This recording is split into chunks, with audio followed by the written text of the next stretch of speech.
some respect from you motherfuckers now. Goddamn, I better get some respect from you motherfuckers now. Goddamn, I better get some respect from you motherfuckers now. Goddamn, I better get some respect from you motherfuckers now. Goddamn, I better get some respect from you motherfuckers now.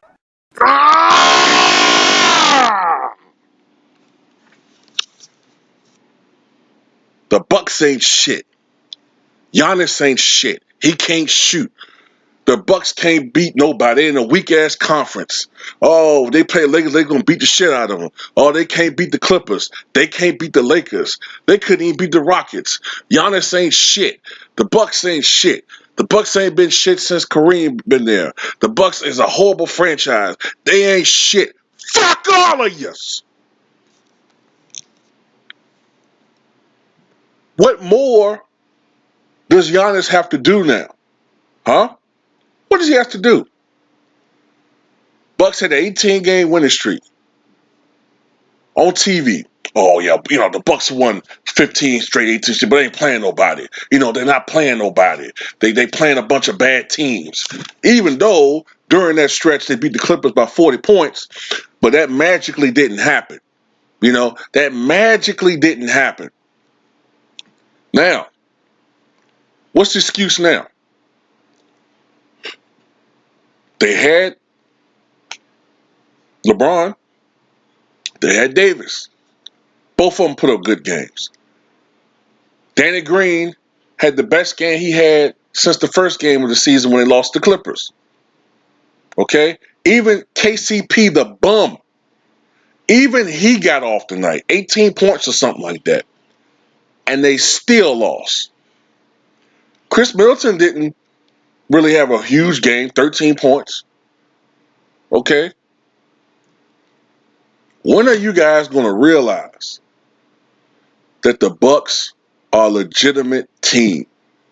Okay? Are they going to win the championship? I don't know. Probably not.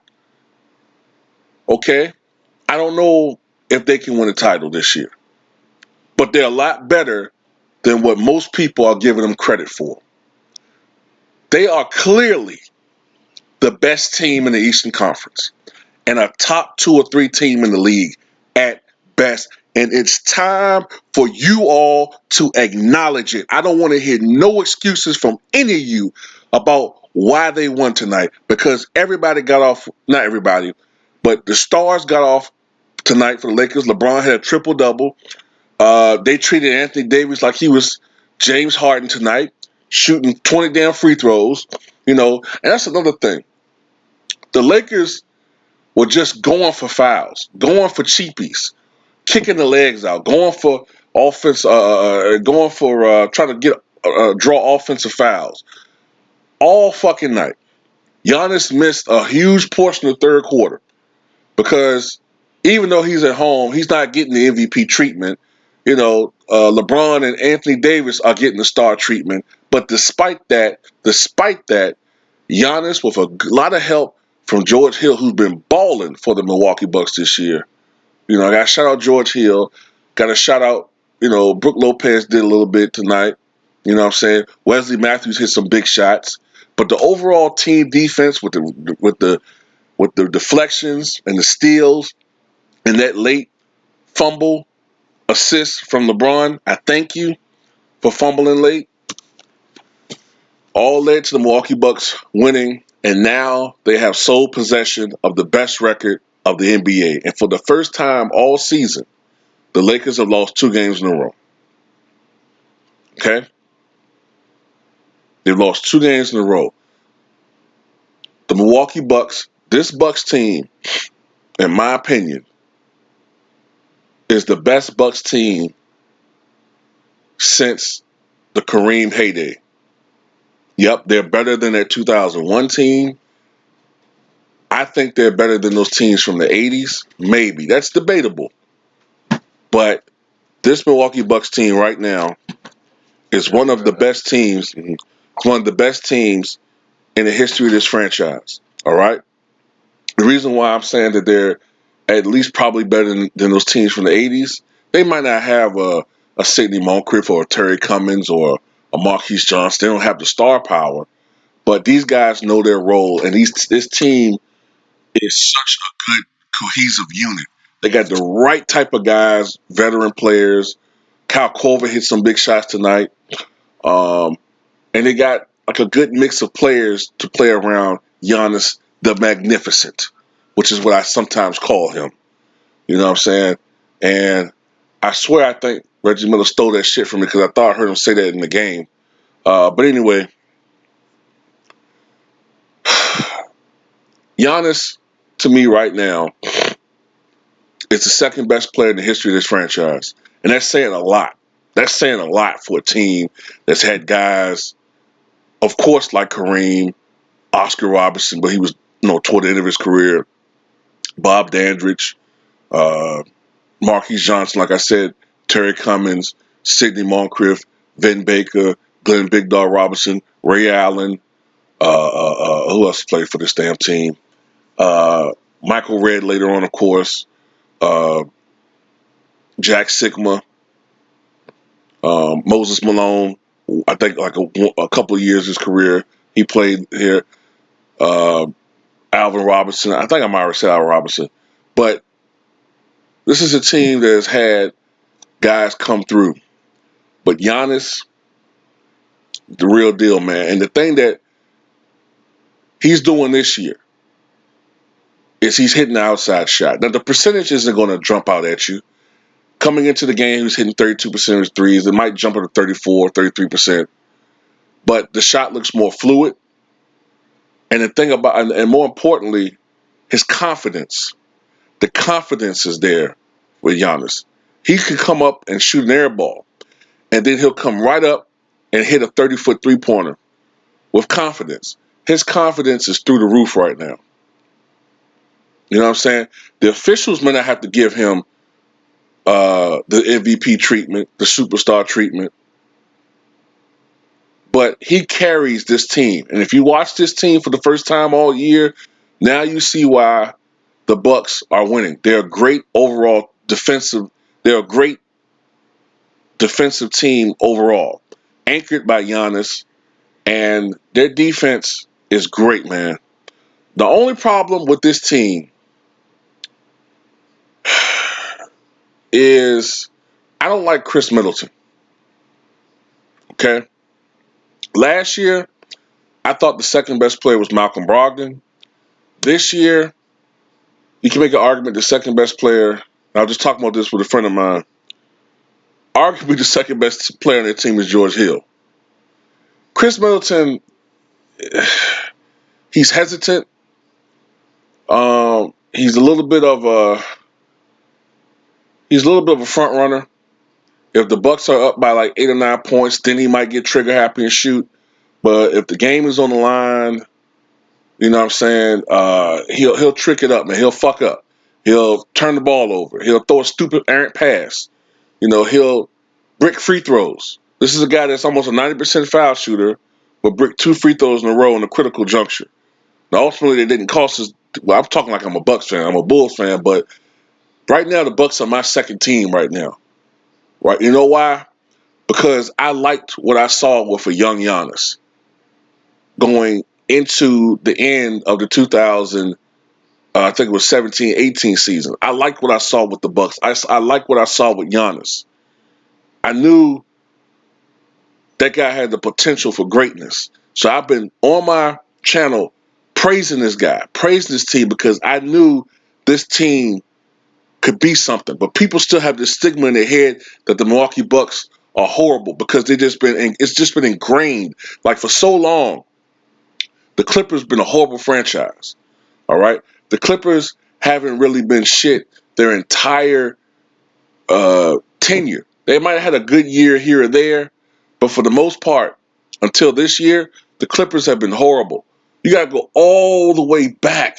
You got to go all the way back to when they were in Buffalo, when they were the Buffalo Braves, when they were spearheaded by Bob McAdoo.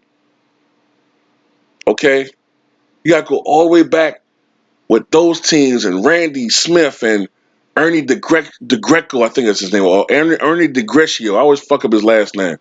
You got to go all the way back to those teams since the Bucks been making, since the Clippers, formerly the San Diego Clippers, formerly the Buffalo Braves, made any noise.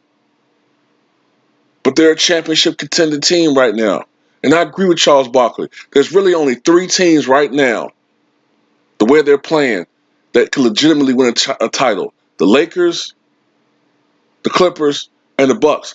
But what irritates me is the disrespect the Bucks get from the national media. They don't talk about this team, man. Now already, this year, the Bucks have blown out the Clippers, and they've beaten the Lakers.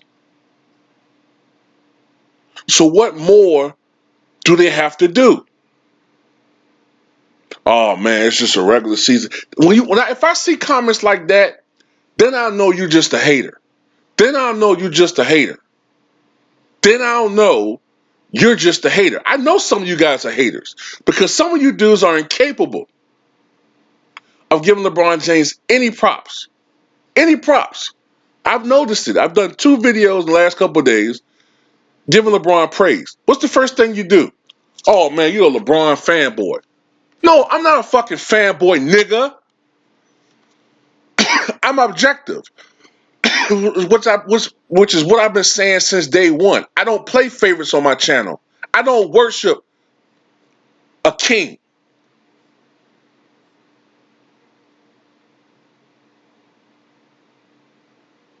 Okay? I'm not a fan of any particular player. Well, I might be a fan of a player. I take that back. But it only goes but so far. I like the game more so than any other player. Those fanboy days, that's some schoolboy shit. But some of you motherfuckers are still little boys any goddamn way. Some of you guys are still little boys.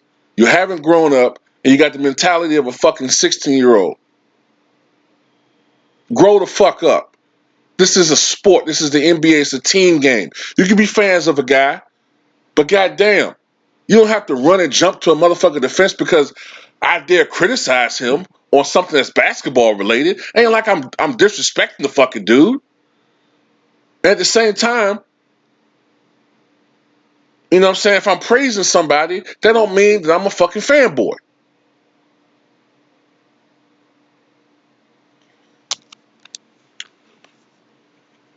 But anyway, the Milwaukee Bucks win tonight. And for the first time, the Lakers lose back-to-back games. And now Milwaukee has won, I believe it's 19 out of their last 20 games. And I was trying to pull up some stats right quick. There's no excuses now. There's no excuses.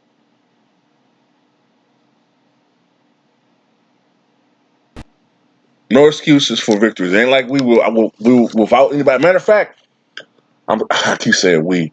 Matter of fact, the Bucks didn't have Eric Bledsoe tonight. Okay? And they still won.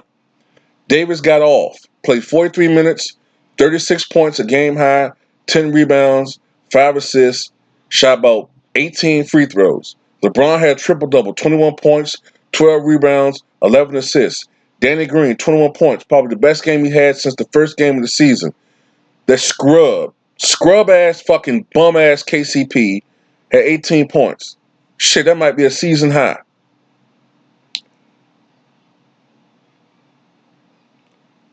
But nobody else really got involved.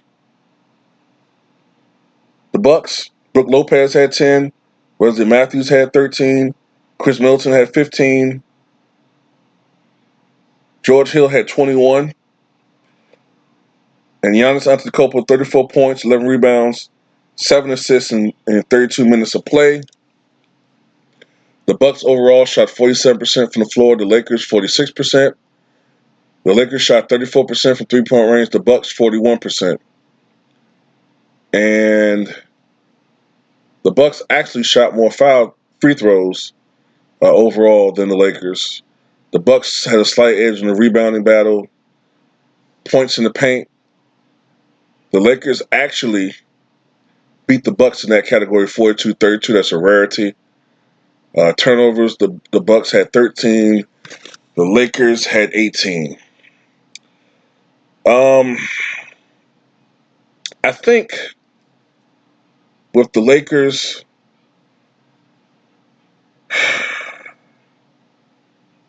you know, I don't know, man. I mean, you can kind of make some excuses, but I just think the Bucks were the better team tonight. To me, the Bucks were the better team tonight, and the Lakers go down to 24-5. Milwaukee goes to 25-4. And if you're a Laker fan, I don't think you sound the alarm, but you're a little bit concerned because the Lakers have now lost 2 games in a row. And on Christmas, you have the Clippers.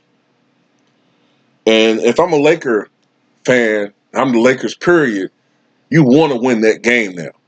You want to win that game because if you lose that game, I mean, they're going to have, I think it's some games in between them, but if you lose that game and if you lose that game on Christmas on Wednesday, then the last week you've lost 2 games to the 2 top teams in the NBA.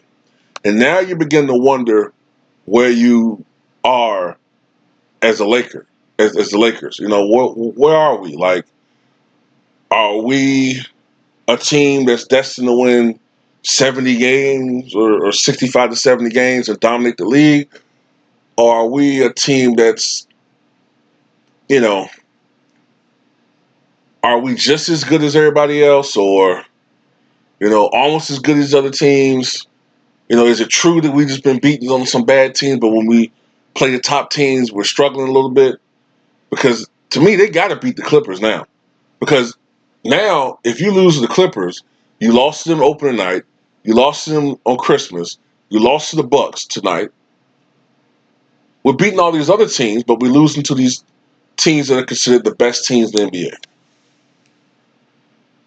NBA. So, and then if they lose, you know how that goes. You know how that goes on TV when the Lakers lose. You know, I'm just saying. So, shout out to the Milwaukee Bucks. You know what I'm saying? For a big, hard-earned victory tonight.